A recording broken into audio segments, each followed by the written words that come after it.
Hi, everybody. Welcome to the IAB Revolve webinar series, where we dive into insightful and informative topics for the digital industry across the region. I'm Laura Greeley, Regional VP, and this week we are looking at retail trends across Southeast Asia and India.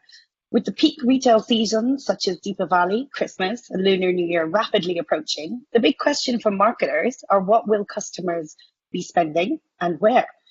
Leveraging retail trends put together by IEB Southeast Asia and India Regional Board member Quantcast, we look at these essential trends in retail to inform digital strategies across the region. To understand the impact of these shifts in consumer habits and what effect they will have on media strategies in the next 6 months, Daniel O'Connor, Sales Director, Southeast Asia Quantcast, is joined by Christine Lim, E-commerce Lead, Luxury and Consumer Beauty, Southeast Asia Coty, and Guillaume Legond, Client Director and Commerce Lead, Media Group for Dentsu International. This panel will focus on key questions, such as what are some of the surprising shifts in trends from the region? Compared to previous years, what major shifts in overall digital strategies are required to hit internal business KPIs? And specifically looking at media activations, what are some of the essential tactics that will engage consumers during this peak shopping period? They'll also look at 2021 to see what are the opportunities that retailers need to watch out for. This is, of course, as always, an interactive session, so please do feel free to ask questions using the Q&A function on your screen. I'll now hand you over to Daniel, who'll share some of the key findings from the Quantcast retail study before welcoming the panel. Over to you, Dan. Thank you very much, Laura. Hi guys, yes, as Laura mentioned, I'm the Sales Director for Quantcast across Southeast Asia.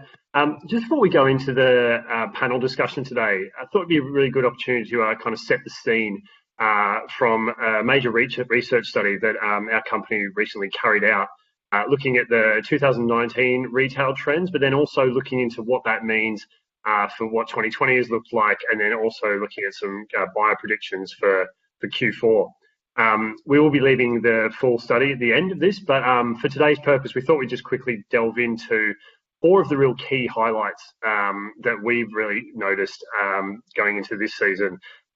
So number one, retail on a whole is a category of growth, and despite the pandemic where a lot of sectors have seriously struggled this year, retail and specifically e-commerce has really had a increase and a good time of it in comparison to other companies and sectors. The second one is very much around e-commerce having a new wave of customers. Third, looking at what gifting means this holiday season, there's been a bit of a shift there into who and which people in people's lives are going to be more important this holiday season. And finally, no surprise to everyone, but mobile purchases has continued to gain momentum. But what's been interesting is where that momentum has been directed and which products. So, as I mentioned earlier, the first one, whilst we all know there's been a really difficult year and has been throughout the pandemic, many sectors have really struggled. Retail has not been one of them. If you look at some of the major behemoths in the retail industry, the likes of Amazon, Alibaba, Shopify, etc., they've all reached all-time highs when it comes to the stock market, because the pandemic has forced us into a shift in behavior, which really falls into what their business stands for. And the good news is for us and marketers is that this year, most consumers don't really have any plans to defer their shopping for the major holidays. And this is irrespective of the economic circumstances a lot of people have been put in. They still will be making major purchases as we go into the major shopping season. But also when we look at many consumers in Asia, especially across Singapore, China, Hong Kong, South Korea, they're actually looking to change the way they shop this year, so in order to maximize value. Next slide, please. Yeah. So e-commerce is an interesting one because it's always been very much driven by the young consumer. But again, due to COVID and what has been forced upon many of us, and especially that older generation, with things like in-store opportunities being restricted, it's really driven a new wave of customers that are being introduced to e-commerce. The question, I guess, now is that going to continue on, or will certain behaviours shift back? We're going to talk a little bit more about that during the webinar today. Family first. It's obviously been a very tough year for a lot of households, but what is really encouraging for everyone's close ones is that 3/4 of consumers are going to be shopping for 1 to 5 people again during the peak season. But what is really interesting, if you look at some research around from what Hong Kong, Singaporeans and South Koreans are looking to be purchasing, a lot of it is going to be towards their immediate family versus decreasing spends on friends. And I think a lot of that will come down to the fact that it is kind of time to really treat our loved ones and our family because of probably what the year that they've had.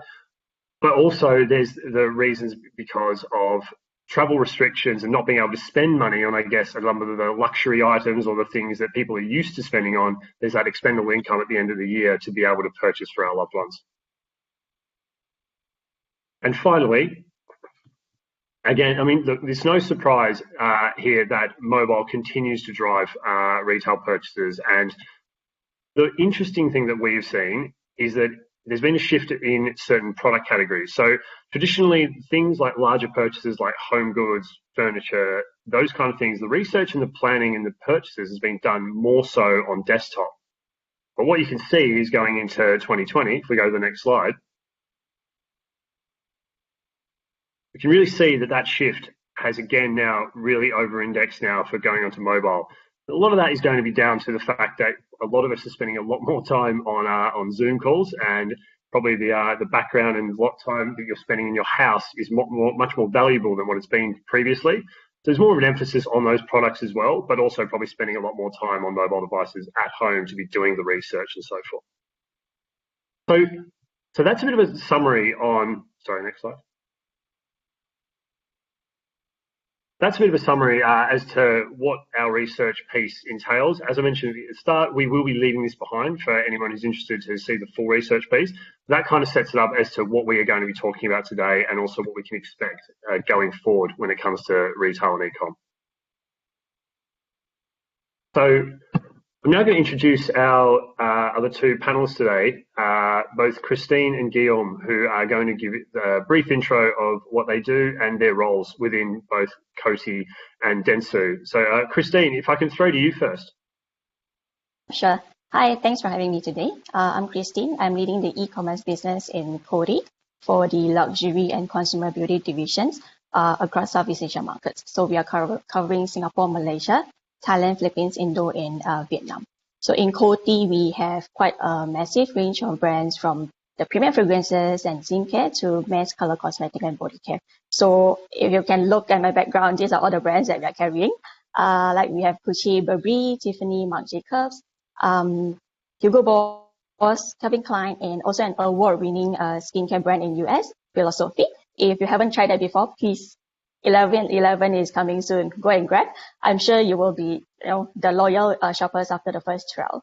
And also we have the mass brands like Rimmel, Bourjois, Max Factor, Sally Hansen, and the Adidas plus the David Beckham.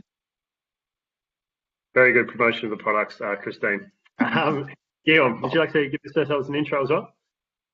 Yeah, thanks, Dan. So hi, everyone, I'm Guillaume, but people call me G because Guillaume is complicated. I head the commerce solution here at Dentsu International. So actually, Dentsu is one of the big holding groups, agencies, but we recently launched the commerce practice in Singapore. So I don't know if you see the article yesterday in Marketing Interactive. What does it consist of is actually now Dentsu offers end-to-end solution for commerce and e-commerce. So from, for example, from inventory and tracking to the enablement and the construction building of platforms for your e-commerce. Obviously, we also do media and performance media, analytics, tracking, and finally, we also enable CRM. So we're able to give, if you want, the end-to-end functions and functionalities for our clients, when they want to set up or when they have already set up shop on e-commerce. Excellent. Thanks a lot, Guillaume. Cool. So we're going to dive right into it now. I guess probably everyone on this webinar today has experienced a lot of challenges due to COVID this year. I think one question I think everyone would be really interested to know would be, in your roles, and what has been the biggest challenge that you've faced this year around the pandemic and how you've had to change? Christine, if I throw to you first, if you wouldn't mind giving us your thoughts on that. Sure. I guess the main challenge for us will be from the retail business, where most of our shopping malls were actually closed during this COVID period. So sales opportunities were definitely got restricted. For example, we have to push or cancel some of our initial retail door launches and events. We have to find new ways to reach out to the consumers to deliver them samples or leverage the CRM and get our BAs to connect with the shoppers via maybe WhatsApp or emails, etc. But there's also opportunities created, of course, right, at the same time. The pandemic has actually accelerated the e-commerce adoption pretty fast. So consumer behavior has changed. We see e-commerce sales spike like 3 to 5 times higher before versus the after COVID. So I would say another challenge for Coty was to speed up all the e-commerce launches across the region in a very, very short period of time so that we don't miss any sales opportunity during the lockdown period. And what we have to act fast is in switching the assortment and also stock arrangement during this period to prioritize the e-commerce instead of the retail stores. However, no matter how fast we have reacted in during that period, some of the markets were still got impacted by the logistic and operations limitation, where we couldn't fulfill the stock on time. Plus, also some of the retailers or channels partners, right, they do not have enough manpower for the stock inbound and support the huge orders from the consumers. So this has been happened across the brands, distributor, and also retailer side as well. I guess the learning for us is to ensure we always have more than enough stocks that is stored readily in our distributor warehouse to sell. Yeah, I can imagine that's been a common challenge among many retailers, but at least good to hear that the business has still been increasing on the e-com side. It's really massive growth, right? Guillaume, you're obviously a bit different. You work across a number of different brands. What about yourself? Like, what's been some of the tougher challenges you've had to face? So being across the fence from Christine, we actually came to see some clients reach out to us right away and say, what can we do? Reality is that a lot of our clients, thought they were doing digital, so by advertising in Facebook and Google, but the reality is that it's a bit more complex, not just switch on and then up your e-commerce. A lot of them didn't track, for example, or didn't have the capability to track stock levels in the different marketplaces or different online shops. And because they're relying so much, obviously, on the offline doors, there's, just like Christine said, there's a shift that was needed in terms of fulfillment from these doors to the online marketplaces, because the region, Lazada and Shopify have the lion's share of the e-commerce. So the first one was to tell them, you need to sort out your logistics before we start listing your products, advertising them, because here you're born for crashing. If you're advertising your products and you're out of stocks, you can be sure that's not best practice when it comes to your journey and brand experience. So they managed to turn that around, and then we help them advertise the product to be able to fill up their products on different marketplaces and have this presence online.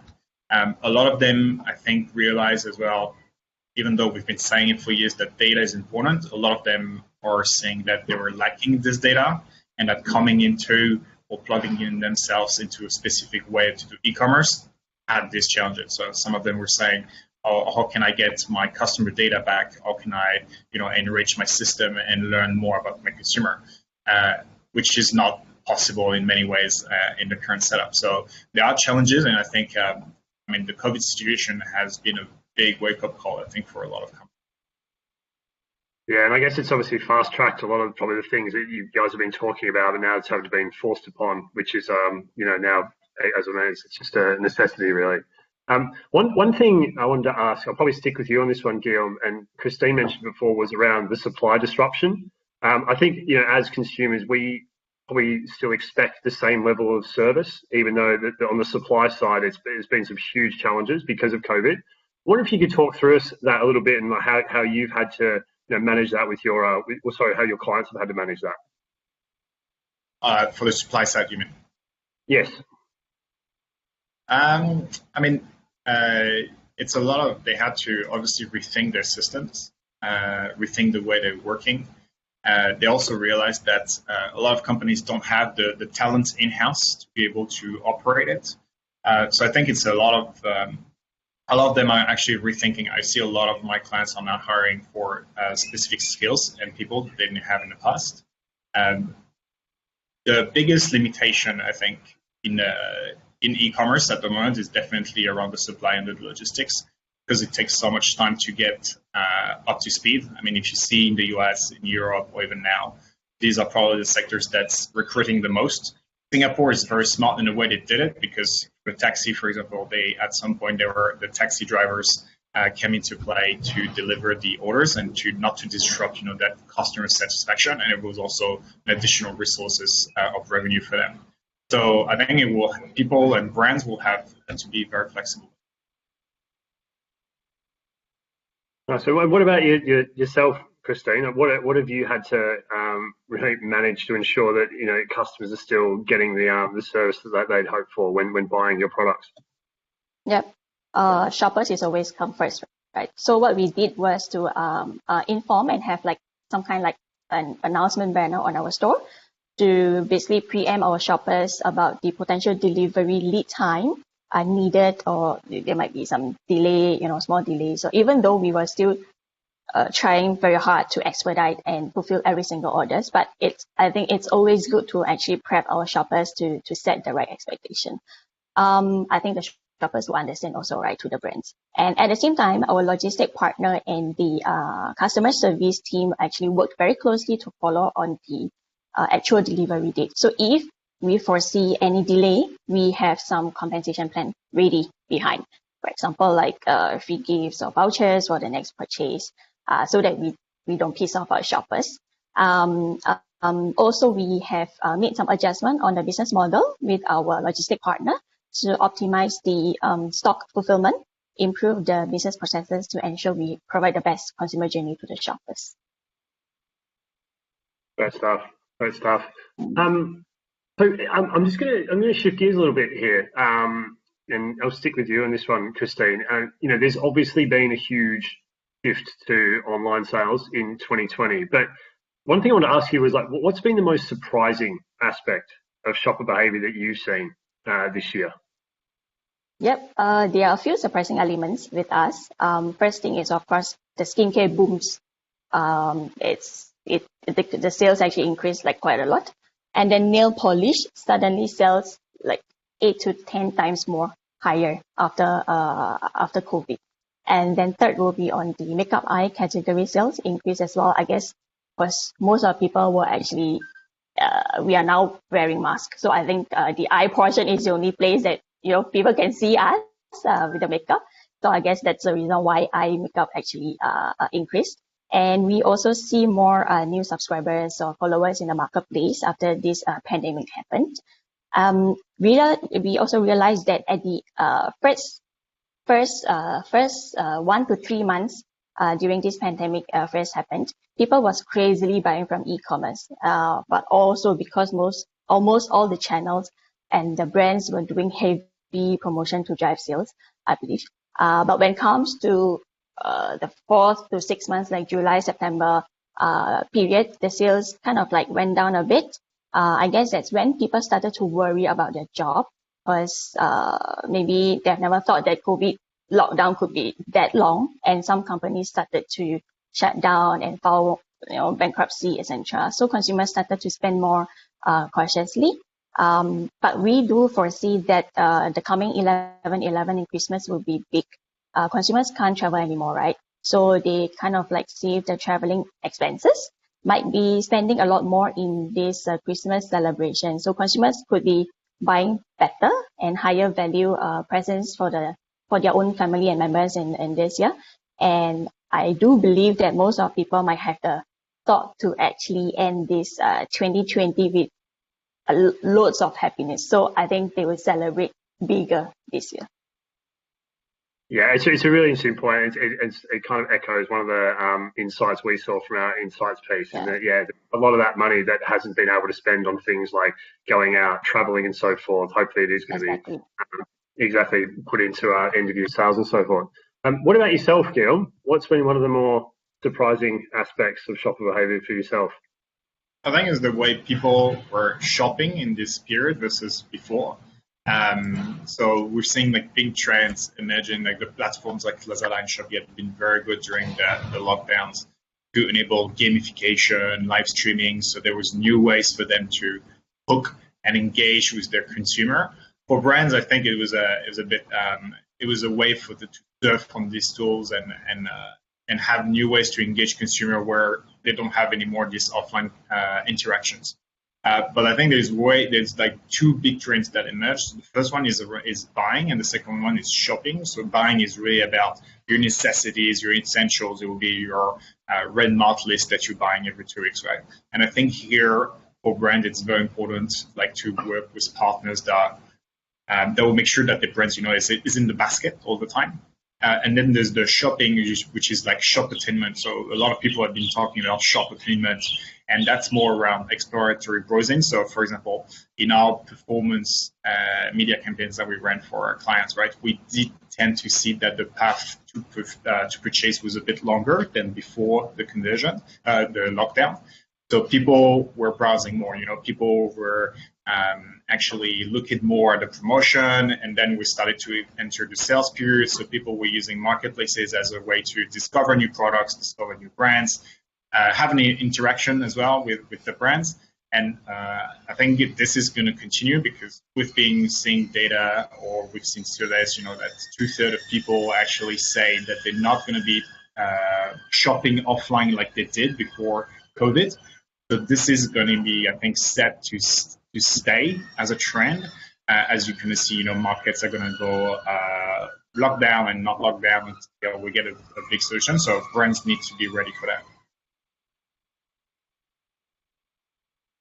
That's really interesting what you mentioned around how the path to purchase is taking a lot longer, and people are like really shopping around for deals before they actually go into the purchase. You can see why that's happening, obviously, without as much in store. I guess I mentioned as well earlier in our research piece that the younger demographics has generally been what's really driven e-com, but that new wave of older demographics has kind of been forced to shop more online now. Guillaume, I want to ask you, do you think that shift is one that's going to stick with us, or are we going to see that older generation kind of revert back to past habits when we move into that new normal? Well, I think COVID has been the best opportunity for people to actually get online and get digitalized. If it weren't for COVID, I don't think most of us would be now enjoying, I hope, working from home, right?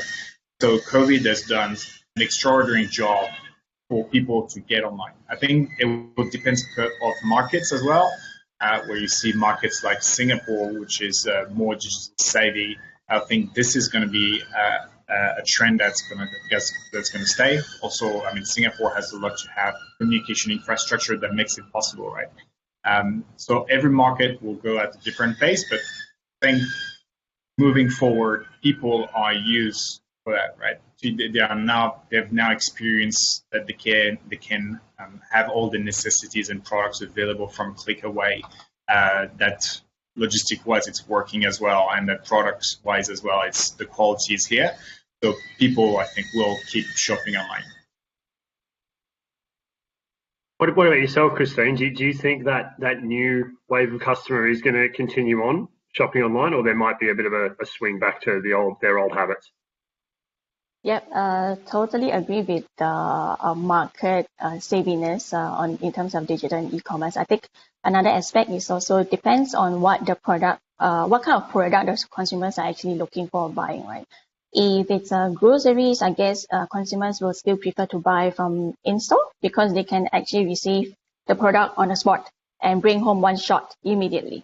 I guess the downside for e-commerce now is that number one, delivery lead time, it takes like 3 to 14 days standard delivery. And then second will be on the we are having too many different sellers in the marketplaces. So different sellers basically means different delivery date, and it also means that you have to probably stand by at home to receive the goods. So these are the two key factors why the consumers would still prefer to buy from the retail store. If it's a non-essential goods or not urgent products, I guess the consumers might still continue to purchase from the e-commerce, especially now that they know that they've tried the e-commerce channels is actually giving a lot of promotions, cash rebates, vouchers as value aids, right? So this is one thing that I personally think the e-commerce in Southeast Asia can improve, because the channels or industry have actually developed an impression to the people that e-commerce basically equals to discount. So the consumers are educated that way in the Southeast Asia region. Therefore, you can see the consumers will wait to purchase during the peak season, peak sales months only, and they will buy in bulk. But for us, I think e-commerce should be just another channel for the consumers to purchase, to ease their purchasing journey. But it shouldn't be a channel for the consumers to buy cheap products only. This is not going to be very healthy in the long run to the brands and to the industry. And also it depends on if the brand themselves, if they want to follow the norm or safeguard their own brand positioning. In short term wise, of course, the brand would definitely able to drive good sales with all these promotions, but in long term, it will impact their brand reputation. So in Coty, we have basically differentiated the positioning for different brand versus the channel. So we don't always keep throwing prices. We chose to safeguard our brand premiumness because we believe once people buy cheap, they will never come back to buy with the original price. So I would say it depends on what kind of product and the urgency, the needs of the shoppers. If you can wait, then they will still continue buying from the e-commerce. They will not switch back. Okay, thanks, Christine. I think one thing you just said there around price is actually a nice segue into one of the questions we've just had that's come in from the Q&A. Christine, I wouldn't mind if I asked you as well. The questions come in saying, do brands feel more pressure to discount goods if they are selling with marketplaces? Yes, definitely there will be pressure from the channels, but I think as I mentioned earlier, it's a choice, right, for the brand. Depends on your positioning. If for us, we actually segmentize our products or ranges on specific brands, right? For example, I'm sure in your brand itself, you have different ranges or different category that is selling at different price as well. So usually what we'll do is maybe we will do like a bit more. We offer a bit more discount for the secondary products and to drive new shoppers. And another way is you can actually limit the volume that you want to set. You are setting for this specific promotion, right? So, but of course, there are quite a lot of brands that we want to safeguard the premiumness in luxury because we believe that we shouldn't always doing promotion because that will basically not benefiting the brand in the long run. So I guess it's a pressure is there, but it's a choice for the brand. How strong do you believe your brand can perform without giving any discount or promotion? So I guess the summary there is it very much on a case-by-case basis for which brand it falls under. So I hope that answered the question that was sent in. Guillaume, there's another question here which I'd probably like to ask yourself, which has been sent in by Mamadou. Any details or discussions of how data-driven rich media campaigns can drive more conversions to e-commerce business? Yeah, that's a good question that I get a lot from my clients. So there are ways, obviously, to drive good conversion. Obviously, the base of everything to be driving effective campaigns is data. So depending if you're driving e-commerce to your own .com or if you're driving to marketplaces, there are tools and solutions that you can, right? But the most important is about connecting the dots. Obviously, when you run your advertising and direct people to a marketplace, you are bound to the tools that's available in the market. So for example, Facebook has done this partnership where you can pull out your catalog and advertise. It's called Facebook Collaborative, and a lot of brands are using it. It was actually a fantastic move from Facebook. But the problem is around the tracking and ownership of data, right, on here. So driving to marketplaces, you obviously don't have access to CRM data, which means that you always have to go back to putting media dollars behind it to drive acquisition. So it's a one-time purchase if you want, because then after you're back into trying to find the person who's going to purchase your product, right? If you have your own e-commerce and the luck to have your own e-commerce and you're driving to your e-commerce, then obviously you can start doing a bit more fancy things. Like you can start segmenting your audiences. You have a CRM that's plugged into your analytics. So you're able to segment audiences and push the audiences into the MarTech, AdTech ecosystem. Once all of this is connected, you obviously reduce your ineffectiveness of media dollars because you're able to identify the person that's interested in a certain category of product. If you have the CRM data, the last time they purchased. So if, for example, if it's a perfume, you all know that the average time lapse for them to use the bottle will be a quarter, 3 to 4 months, right? So therefore, there's no need for you to re-advertise your products to that specific segment. So the most important, again, is really the data and finding ways to connect that data, right? I see you're asking a question about rich media, and that's more of a format thing, right? The way we approach it is usually we take the format that clients have. Obviously, we give recommendations in the formats that they need to have and the ones that are best performing, right? But what we're really looking at is really the audience part, how we can connect the dots between the different audiences and how the audiences and the channels can talk to each other. That's very, very important. Interesting. So Guillaume, is it more that you're saying that the data side of the things is more important than the actual execution, or do they kind of just have they play both hand in hand, really? So I think the market has really made a big effort to be automated, right? So one of the big difference, I see the questions about logistics and marketing, right? One of the big difference that I see from the Western world or China versus here in Southeast Asia is around the automation piece. Like in Europe or the US, if you're a brand and you connect yourself to marketplaces, what happens is that usually brands have a feed, a product feed, right, that they plug to their inventory management system, so they're able to know which product to push. That feed is then plugged to the different marketplaces. So if they update a product price, then the price is updated in all the marketplaces. They want to put a promo on, then it will be updated. If they change the creative, then it will be changed as well. So there is a scalability, if you want. That feed then can be plugged to your advertising channels, so Google, Facebook, and so on, and you just pull the catalog.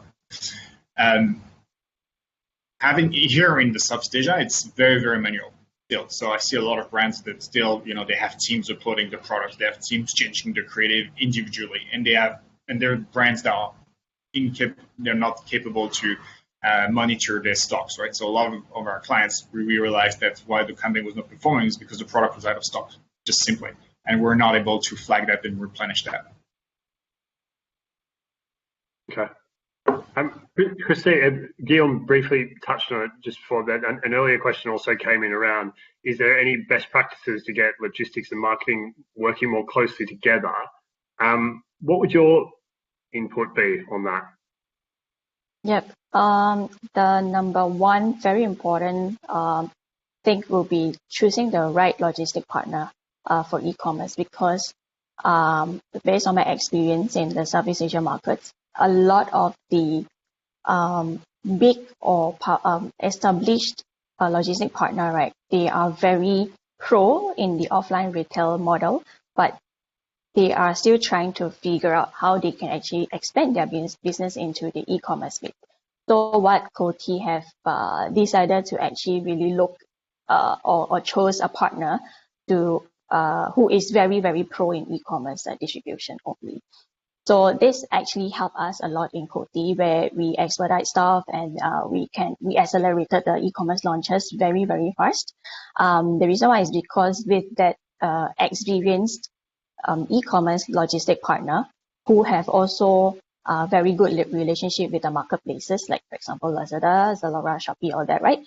They basically already know and have experience on how to manage the stocks and also delivery or fulfill the requirement from the marketplaces. So I think this is number one very important decision to make, who you want to partner with, because it would make very big impact to your business. Then how we can get a logistic partner to work very closely with the marketing team is where we actually have a monthly, of course, we have to set up like SOP, right? With such a huge portfolio in Coty, we have so many brands. So SOP is important, where we have all the three parties, Coty, myself, our logistic partner, and also the channel partners to work together for the campaign planning.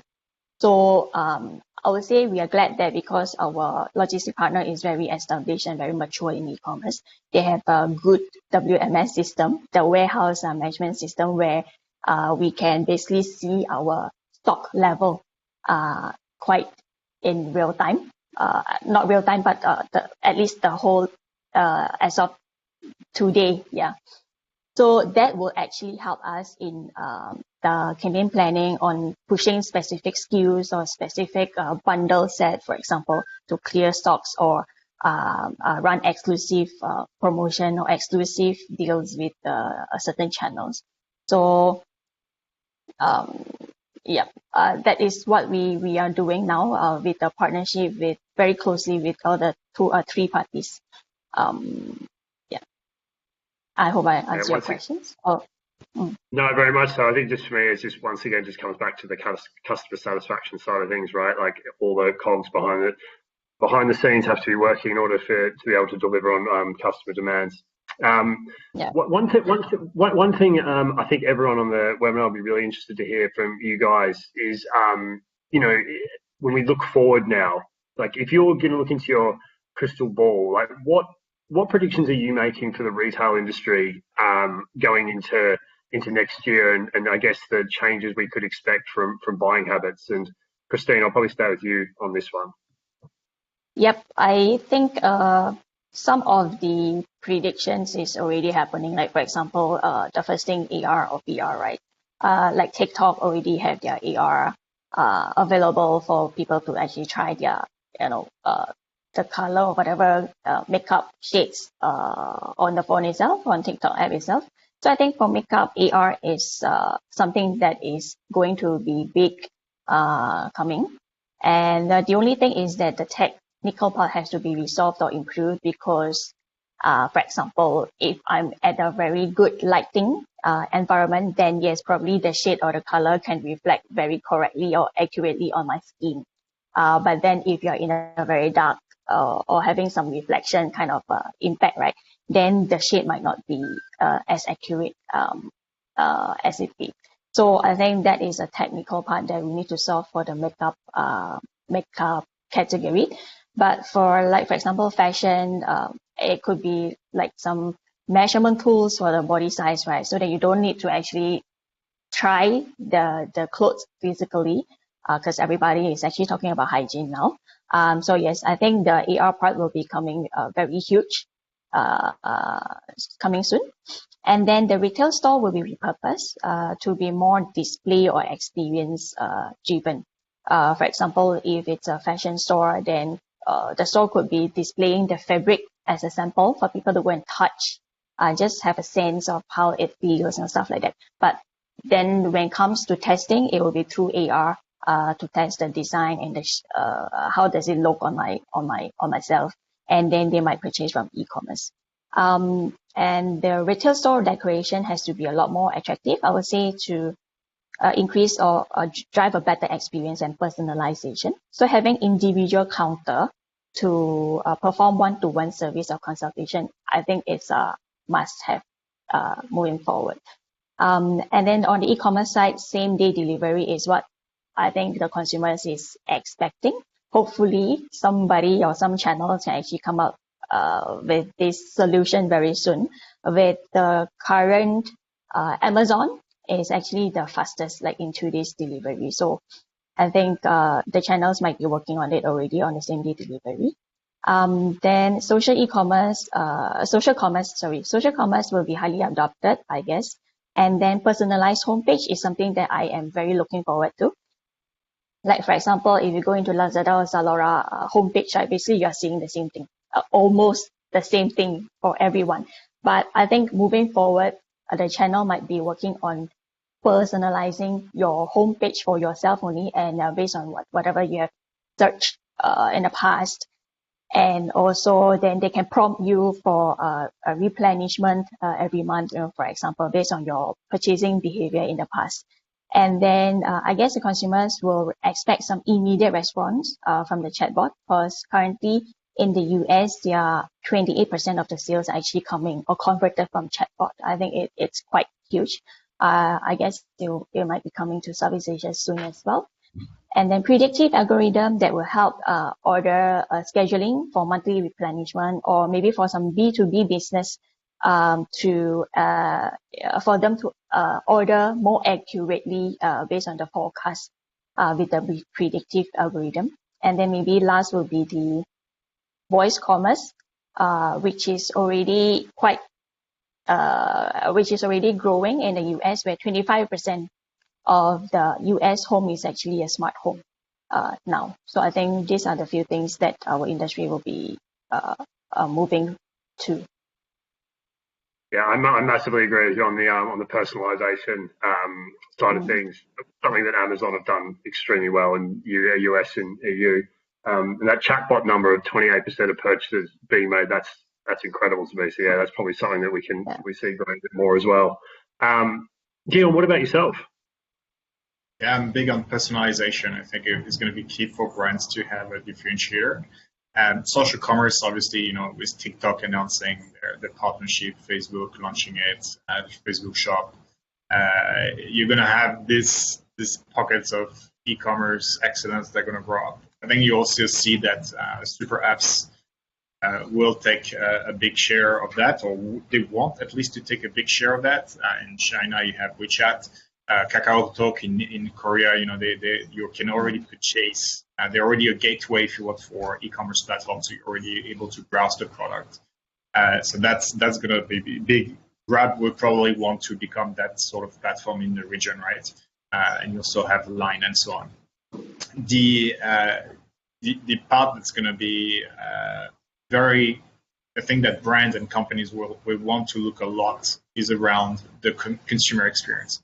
They will have to invest a fair amount of time and money to be able to come up for their own brand with a consumer experience that matches at least the offline consumer experience that people had with their brands. At the moment, it's too transactional, and very few brands have made it, engaging to the point that you develop this sort of desirability for the brands. The e-commerce, like Christine mentioned rightly, is very much transactional and price-led. If brands want to be able to sustain that business, because e-commerce is not cheap, right? You see how much logistics eats into companies' margins just at that. Then after you put media behind it, you put channels, cuts, and so on, the margin are thinner and thinner, right? So brands will have to take it back, the ownership, and that's kind of linking back to Maurice's question, right? But if you look the best example so far is, it's Nike, sure, but Nike is doing it, right? The reason Nike wants to pull out of Amazon, right, is because they don't want to be fighting to that price war. Adidas is probably going to be the next one to do it. So developing that brand advocacy from your consumer, that brand experience online, I think is going to be very big. And personalization, which links back to data, because without data, you don't have personalization. It's going to be very key for next year, for the next few years. Yeah, I hugely agree on that point. I think brands are more and more going to be looking to leverage their first-party data more than ever, and be able to use that in their best way possible. So yeah. Can I have a stab at Maurice's question? Yes, I was just about to say we've probably got 1 minute. Yeah, just to chime in. Absolutely, Guillaume, please do. Cool. Hi, Maurice. I think your question is the question I'm hearing at least once a week. I think the internet is going to be moving away from the cookie world, and that's just the way it is. If it's not in 2 years, it's going to be in 5 years. So yes, you're right when you say the GAFAM are going to take power. The reality is that the ecosystem is going to become wall guarded, a bit like what you have in China at the moment, where no bottle talks to anyone, right? So your Tencent doesn't talk to Alibaba. So what you're going to have to do is look for the funnel, the channel that works the best for your brand, and just try to optimize the best as you can in that channel, right? The other solution is for brands to be obviously owning that data. If you have your own CRM, if you have that data, proprietary data, then you don't rely so much on cookie. The media is going to rely on your cookie, right? But you can always push that PII data into your system, MarTech and AdTech ecosystem, right? So that also questions the model about marketplaces currently in the region, is that you don't get that data back. More mature player like Alibaba and Amazon were actually created to empower brands. So in all the advertising solutions, you actually do get that data back and you're able to optimize based on your sales. If you look at Amazon, you have the on-site marketing products, right? And then you have the off-site. So now you can do DSP and video buying with Amazon audiences. So owning that data is going to be very important. I invite you to go on the Dentsu commerce website. We actually did write a paper about cookie conundrum and what's the impact of a cookie-less world for brands. You can download it; it's free, and it's about 20 pages, and it's there's quite a very good insights. Yep. And also maybe allow me to also top up on some thought or sharing to the Maurice question. So in Coty also, yep. Yes, I do agree with what Gil mentioned just now. So CRM data and your own first-party data is super, super important. Where we have actually tested out in Coty, where if, like for example, we have audience sharing or segmentation partnership with Lazada and Zalora, with those kind of audience data partnership with the channels, actually it's helped a lot in driving the sales uplift, because we have tested with the audience sharing versus without the audience sharing with the channels, right? With the audience sharing, we have generated more than 5 times ROE as the return on ad spend. So I think that is one thing that maybe you should try to negotiate or to partner with your channels. And on the CRM bit, for us, because we are luxury brands here, so we are actually also started to collecting the first party data, where we are using our own BAs or our own CRM tools to actually reach out to each of the shoppers individually with a personalized message or offers, during some peak season. So that we do also see some of the sales improvement as well with the first party data execution. So I guess that is what the brand should start doing that now. And of course, we from the brand standpoint, we actually do hope that there will be some maybe tech company or like Dentsu or Quantcast can actually come in and help in the future, where because we have data in everywhere. The problem is we couldn't really recognize or differentiate if this shopper who purchased in Lazada, shopper A, is it the same person who purchased in Zalora, for example. So without that kind of data, right, we couldn't really, from a brand standpoint, we couldn't really maximize the advertisement or the marketing effort to reach out to the right person for the right category for them to purchase in the channel. So I think the brand will need to really partner with the channels and the media owners or your tech companies or tech partners to study all the first, second, third party data and find out and identify who are the shoppers and down to the purchase funnel. So are they the same person? Where do they prefer to shop for luxury goods versus the mass goods? And how long will they replenish and something like that? So I'm hoping to see some tech company actually build this end-to-end data hub that can covers down to the purchase funnel. I think it will help the brands a lot in the future. Absolutely, I couldn't agree more with that. Laura, should I throw back to yourself? Sure. No problem. Thank you all so much for participating today. I think it's super clear from what you've shared, from the answers to the audience questions, that retail and consumer behavior is shifting quickly, and there is an awful lot for us all to keep an eye on as we move into 2021. Dan, Christine, Guillaume, thank you so much for sharing your experience and your knowledge with us here today. I hope you'll join us again for a webinar in the future, and thank you so much. Bye-bye. Thank you, everyone. Thank you, Laura. Thank you very much. Bye, Dan. Bye, Christine. Bye. Thank you.